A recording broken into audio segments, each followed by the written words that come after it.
everyone, my name is Miss Jaclyn. Today we are going to make a recipe called Tropical Fruit and Honey Salad. This recipe is found in the Healthy Schools, Healthy Communities, Healthy Recipe book. The ingredients in our salad today include oranges, pineapple, kiwi, banana, honey, raspberry vinegar, and yogurt. As food items might be limited during this time, it is okay to be creative with what you have in your house. I will be doing the same based on what I was able to find in my pantry and what I was able to find at the grocery store.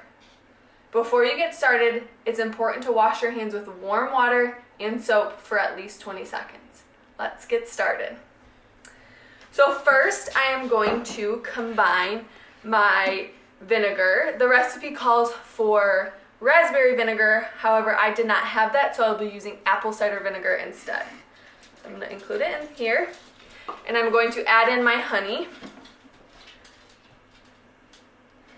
And I'm going to take my whisk and mix it together.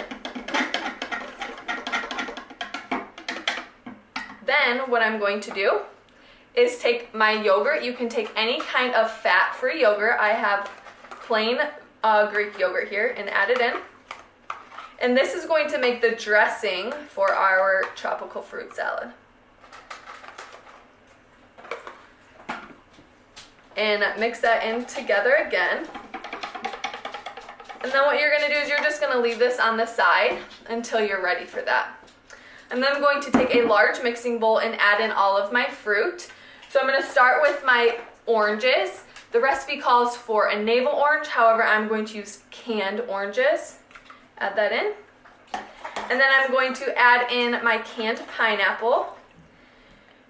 Canned fruits are a great option, especially in fruit salad. If you buy canned fruit, make sure that you purchase them in 100% juice or water and drain the liquid before adding to the bowl.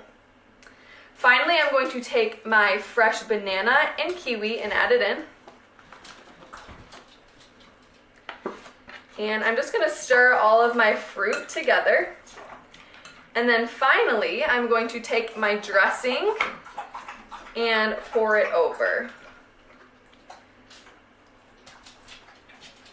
Then I'm going to stir, mix it all together, and you can either put this in the refrigerator or you can eat it immediately and put it into a bowl. Enjoy!